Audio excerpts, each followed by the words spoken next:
Hello and welcome to Emotionally Speaking. I'm Carla McLaren, and this week we're looking at a massive topic, social justice.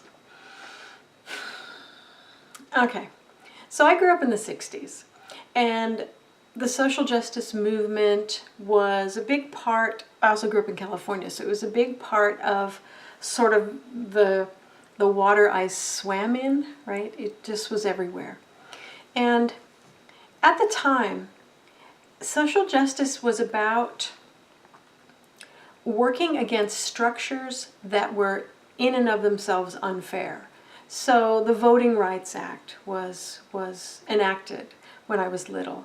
Women's liberation was enacted or brought forward. I don't know if it ever happened. Let's see, anti-war demonstrations were happening. People were wanting to free themselves of structures that were strangling them. And of course, some people liked the structures as they were. They liked war. They liked the old gender roles. They liked people not being able to vote. But those voices kind of got pressed down as sort of backward voices, right? That we wanted to see ourselves as a more just nation, as a more caring nation, as a more empathetic nation. And so there was this wonderful kind of upwelling of social justice, and so many things got changed. The Head Start program, again, the Voting Rights Act, so many governmental structures that were built to support people. And this went on throughout my lifetime. For instance, the support for disabled kids in schools, the ADA, bringing girls, Title IX, into sports, all sorts of things to fix old structures that were not working anymore, and that we found that really didn't support the whole of us, right, as Americans, as a community. So that was my memory of social justice. And there were parts of it that I didn't particularly resonate with or enjoy, because I thought it was a little strident. But generally, the movement forward was good. We also had, in the 80s and the 90s, the gay rights movement, which was brilliant. Going from being, absolutely sort of unseen people to being able to be married, to being able to be out and proud at work or in their families or in life. I mean, this was a brilliant thing to have seen in my lifetime. So social justice has brought us so much good. But I've noticed something that's changed with social justice is in the 60s, we railed against structures. And now, perhaps with the advent of the internet and the way that we're all connected, we are railing against and attacking people. So instead of railing against racism, we're going on Twitter or Facebook or wherever and calling each other racists. And instead of railing against sexism and all that it does to men and women, in a sexist environment, women can't be who they are and men can't be who they are. So it's not a good situation for anybody, right? But now we're calling, you are a sexist, you are a racist, you are a misogynist, you are Islamophobic, you are this, blah, blah, blah, blah, blah. So we're locating the problems in individual people, which I think is really one of the worst mistakes I've ever seen happen. And it keeps happening, and it keeps backfiring horrendously. And yet the people who are doing it are not kind of picking up what's going on. We live in an unjust situation, in an unjust country, because humans tend toward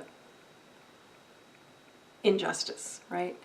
People who have want more, and people who don't have good control over their emotions want to attack others, and people who don't have good connection with their healthy shame, want to just take whatever they can, and businesses can become overblown and do things that are completely unethical, right? So there's always a way that we have to create structures around human behavior, because humans, if they don't know how to work their emotions, and almost nobody does, can be extremely problematic, right?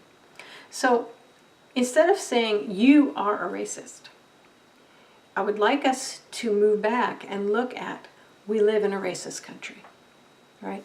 Yes, we are all racist because we grew up in and we are steeped in a racist country, right? I talked last week about the expectation of whiteness and about privilege. This is not a fair country for people of color. Certainly there are certain people of color who fought their way up and they became, famous, or they became wealthy, or they became powerful. That's great. But in general, no, that's not going to happen. So we need to talk about the structures of racial injustice in this country. And when we're focusing on this person, you are racist, we are stopping that entire talk from going forward.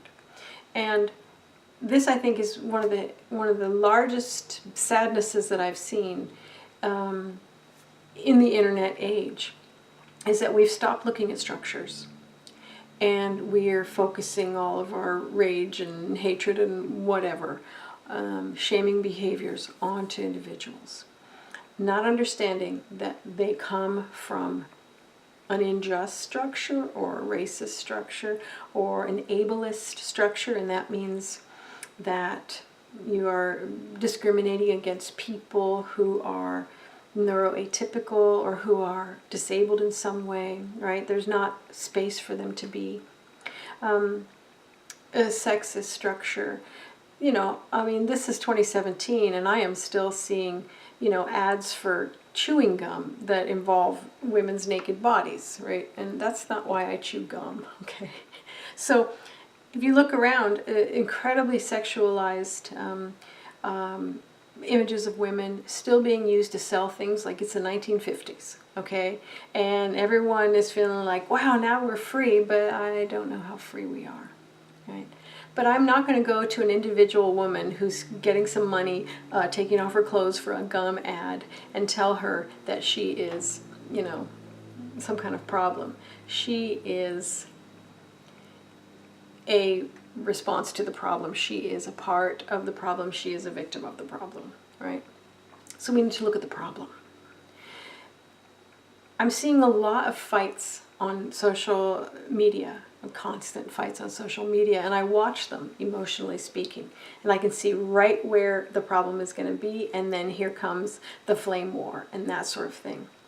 But what happens is, almost in every situation, is that people are called racist or sexist or misogynist or Islamophobic or whatever, and people are held to account for the structure that built them. And people can't be held to account for the structure that built them. They can become aware of that structure, and usually that's done through people being kind to them, right, and questioning them and treating them as if they're intelligent people, right? It doesn't happen if they're attacked. Now just think about this for a second. If you are attacked about some basic aspect of your humanity, what do? Do you think, wow, that basic aspect of my humanity is problematic, thank you? No, you would have to be a very special person to be able to do that, a very unusual person. When you're attacked about a basic aspect of your fundamental humanity, you're coming out. And a lot of times you will build a wall. You will then find ways to make that attacked aspect of yourself more important, more salient, more something to hold on to. Now I'm proud of it, right? So attacking other people is not only unkind, it is incredibly ignorant, and it tends to create its own weather pattern. It creates a backlash that is 100 times worse than that first behavior. Because people who get, I've seen this over the years, people who get attacked on Facebook or Twitter or wherever they are will start to dig into what was attacked because they're being attacked. So they're protecting themselves, right? So they dig into what was being attacked, and maybe they find some friends who are also being attacked. And now all of a sudden we've got a couple of people. Now there's 3 people. Now there's 5 people digging in about what was attacked. So focusing on individual people, focusing on individual behaviors, focusing even on group behaviors, not only does nothing to fix it, it makes it 100 times worse. So social justice has moved to the personal. And in so doing, it has become impotent and incapable of changing the structures that cause the behaviors or that bring the people into the problematic situation, the problematic words, the problematic attitudes that arise from the structure. Now, I'm a sociologist, okay? Sociology is, it's wonderful. So I'm always looking at the structure.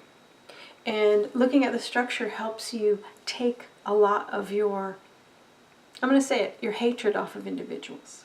And to look at where they came from, why this is working for them, how you could speak to it in such a way that values their humanity and their intelligence and their empathy, and yes, they do have some, right?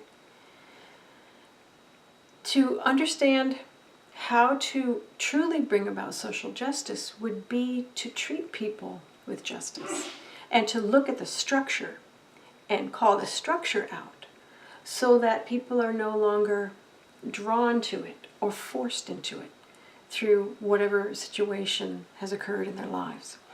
I want to point out that no one believes things that are absurd to them. Nobody believes things that are ridiculous to them. Right? So if someone has a belief or an attitude or behavior that they're doing, it makes sense. It's a fundamental aspect of how they're thinking, what their ideology is, where they came from. Now, it can be a very, very, very, very problematic thing that they're doing, but it makes sense to them. So to tell them, well, you're just an idiot, you're just a racist, you're just sexist, you're just Islamophobic, you're just this, you're that. What you're doing is you're not only telling them the behavior is bad, but that their thought process is bad, that their humanity is bad, that everything about them is, just might as well throw it out in the garbage. And that is not social justice. That is understandable, especially when people are doing something that's completely unacceptable. It is understandable that you would get that angry and that you would heap that kind of shame on someone else. But it doesn't change the structure. And I would say that now creates another structure of unkindness and making individual people completely complicit for the way they were raised, for the situations they found themselves in, for the way they were educated, and for the things that make sense to them. So as I look at social justice, I don't know if this is going to change. I am very concerned that it won't. I think that it won't, because people get such a rush attacking other people because they're such bad people in the terms of social justice, right? They get a big rush out of it. And there's a payoff, which is that the people they attack not only don't change, but they get worse because they've been attacked. So now the person who's been like the finger pointing, you're a racist person, gets this waft of aggression back at them. And so they can say to themselves, see, I told you, these racists won't listen to anything. And then we have a world of people with problematic ideas and problematic behaviors who are now creating little silos, right? They're all over the internet. Look at the Facebook groups if you can. Just go look at some Facebook groups. There's a tremendous amount of siloing where we're no longer a country of people trying to find a way to live together, but we're a country of we're going to talk secretly over here because these people won't let us talk, you know. So I don't have a fix for this because I think it's gone the way it's gone. You know, there's a structure to it. And I wouldn't say to you, you know, as a specific person, don't do this. Because it doesn't live in you. It's a huge movement. But let's look at the movement and how it backfires and how problematic it is and how it engages each of us in a form of violence toward each other. To be called out as something, if you've intentionally been a jerk or if you just sort of you were a jerk just by omission, to be called out and to be shamed publicly. That's a form of violence. And it doesn't make it better.